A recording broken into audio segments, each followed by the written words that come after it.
大家好啊！我呢今日40歲生日啦，咁有睇我 Facebook 嘅朋友呢都知道我喺呢個月呢都病咗2次啦，咁啱啱呢個禮拜亦都病得好辛苦啦，咁大家都好擔心我嘅，我都好多謝大家關心。咁如果有睇我 Facebook 都知道咧，其實我病完好少少之後，我出咗個 Facebook post 咧，我都話今次嘅病咧係令我明白到神嘅心意更加多嘅。咁其實其中一樣嘢就係乜嘢咧？就係我喺唔舒服嗰3日咧，完全係暈到電話睇唔到。第一日咧我都仲可以網上崇拜聽嘅，唔睇得，但係聽到。但係跟住之後咧，係繼續差落去咧，係完全 YouTube 係連聽眯埋眼聽我都覺得好辛苦。咁所以有好1-2日嘅時間係完全唔想聽嘢，唔想睇嘢，睇唔到，聽唔到。咁之後去到第3日可以睇完針灸嘅時候，應該係咁講，睇針灸嘅時候，醫師問咗我一句：你係咪好攰？我就答佢，我唔覺得自己好攰喎，咁但係佢就覺得係因為我好攰，我先至會今次病到咁樣。咁我就講咗句，可能我諗得太多。諗嘅嘢包括咩呢？可能就嚟40歲啦，我覺得都40歲啦，究竟我仲可以做啲乜嘢呢？我應該做啲乜嘢呢？我仲可以為神做啲乜嘢？神究竟想我做啲乜嘢？好多呢啲嘅問號，我唔想即係嘥咗自己嘅時間，做咗啲可能都冇乜意義嘅嘢。咁所以我成日都可能喺腦海入邊，或者我都花好多時間去諗究竟我應該做啲乜嘢。咁亦都因為咁樣啦，可能就精神上好多嘅內耗啦。咁醫師都話你要照顧好你自己喎。咁我喺度諗，我冇好好照顧自己咩？咁其實的確好多人話啊，你係音樂治療師，點解你唔聽多啲音樂或者乜嘢去放鬆自己啊？你又香薰治療師，咁你做咩唔搽多啲精油幫自己啊？好老實講，好多我識嘅嘢呢，我係用喺我身邊嘅人身上，多過我自己去照顧我自己嘅時候用。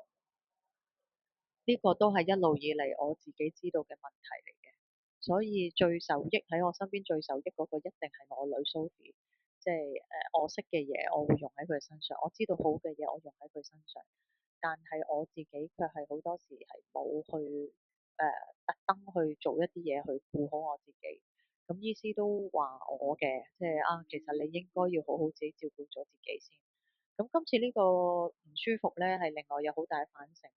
我都覺得原來我唔舒服到一個咁嘅地步，其實我講做咩都冇用。我去諗好多我自己40歲之後嘅人生要點樣，都多餘嘅。如果我冇咗健康嘅話，咁過往呢大半年啦，我亦都諗好多即係大家如果知道我而家開始做一啲 relationship coaching 嘅嘢，我亦都諗好多點樣可以將呢啲嘢去同人分享啊，點樣可以改善大家嘅人際關係嘅技巧應該點樣做啊？咁我諗好多好多，但係咧都未諗到一個好明確嘅方向係啱我自己嘅 style 嘅。咁但係今次咧如果 Facebook 睇到就係我喺有一段時間，我真係靜落嚟，我問神點解要令到我咁唔舒服？究竟我有啲咩功課要喺入邊學嘅時候，我嗰一刻我心入邊突然間豁然開朗，我明白其實神好想話俾我聽，你太多嘢充斥住自己啦。我無時無刻都係好想將好多嘢去 input 俾自己，亦都好想同人哋去分享。咁以至到我 input 嘅時候呢，可能我唔知大家會唔會啦，摺衫啊、晾衫啊、吸塵啊，或者洗碗啊，即係做呢啲我覺得好嘥時間嘅嘢嘅時候呢，其實我個耳仔都係塞住㗎，我都會聽住其他嘢，無論聽講道啊、聽 YouTube 啊、聽一啲嘅information 啊，whatever，我都會聽好多嘢。我覺得我要知道發生緊咩事。咁但係其實神話俾我聽，其實你呢3日乜嘢都聽唔到嘅時候，世界都係繼續轉。其實你知少咗啲乜嘢呢？而我知咁多嘢又有咩用呢？我喺嗰個刻就喺度諗，然後我突然間就明白，其實神要我安靜，神要我遠離，亦都唔好再聽，亦都唔好再睇。我 get 到嘅唔係話我完全唔可以去做呢啲嘢，只係我去諗翻我自己嘅生活，我有冇一個靜落嚟嘅空間俾神去同我講嘢呢？俾神去真係回應我呢？我有祈禱，我有同神去講嘢，但係個問題係我有冇靜落嚟去等神同我去講嘢呢？呢個係我諗係神好大嘅提醒。咁所以因為咁樣呢，我自從嗰一刻諗通咗之後呢，其實我個頭已經好咗好多啦。嗰刻我都喺 Facebook 講，我居然本來都仲好唔舒服，食唔到嘢，但我居然可以跟住同我女一齊讀聖經。我唔可以睇電話住，但我都睇到紙本嘅聖經，所以跟住就慢慢好起嚟。我突然間個人都豁然開朗咗好多，我覺得好似解開咗我一路個心好煩亂，唔知自己應該做啲咩先至啱嘅時候，我就揾咗好多其他未必係真係討神喜悅嘅嘢去做。咁所以呢，我點解今日會拍呢條片呢？就係我就好想喺我40歲嘅第一日開始，我就會呢開始拍片。咁拍嘅片唔再係話特登想同大家分享啲咩技巧啊，同大家講啲乜嘢高言大智嘅嘢，我都冇呢啲嘢可以同大家分享。但係我就好想同大家分享我每一日嘅生活啦。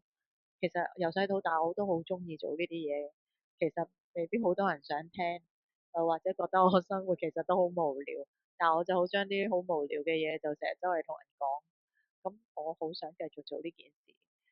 咁點解要咁做呢？其實我好想大家喺我嘅生命入邊都睇到神嘅作為啦，無論大事小事啦，無論係好事或者我哋睇為嘅壞事，但係其實神都一路拖帶咯。咁所以我想繼續喺度每日同大家分享少少，又或者分享一啲我睇到嘅，或者我領受到嘅，又或者我睇到啲文章，有一啲自己嘅反省嘅，我都好想同大家分享。唔係為咗即係誇自己啲乜嘢，冇任何嘢可以誇口。只係俾大家同我一齊去睇住我嘅生命，睇住我哋個家庭，同大家去分享，希望可以見證到神咯。咁亦都希望係唔係幫你哋啲乜嘢，乜嘢都幫唔到，反而係幫我自己。要真係每一日去揾一個時間，真係靜落嚟，去停下嚟諗一諗，究竟神有冇嘢想同我講，或者神想我做啲乜嘢。咁我諗我想做嘅呢一件事，會更加容易鞭策到我自己，去真係補空自己，亦都去專注喺每一日神喺我生命上面嘅作為咯。咁所以今日係第一日，我就想解釋下點解我會選擇咗去拍片同大家分享。咁我唔知我文字上嘅嘢會唔會減少咗啦，但係我都會盡力去鞭策自己去做啦。其實可能最後冇人睇嘅，可能都係得我媽、我啲家姐、我啲家人會去留意。但係我覺得無論如何都係一個好好嘅記錄啦。咁我唔知會唔會拍自己個樣有機會，但係我而家嘅位置就喺我屋企嘅露台。咁其實呢一度每日嘅日落，如果唔落雨啊，都好靚嘅。咁因為我今晚咧出咗去食飯，所以翻嚟切完蛋糕嘅時候咧，個日咧就已經落咗啦。所以暫時就係咁嘅境況。咁所有嘢都係好簡單嘅。我只係得一個咪，仲要唔係啲咩咪，就得一個電話，就係咁樣就企咗喺露台度同大家分享呢一啲嘢。咁所以可能收音又唔係幾好啦，各樣都未必幾好啦，樓下啲車聲又可能好大啦，咁樣有可能會爆咪啦。咁希望自己會可以慢慢改善，令到大家聽得舒服啲啦。咁我今日就講到嚟呢度啦，咁我期望我聽日係會繼續拍嘅。好，拜拜。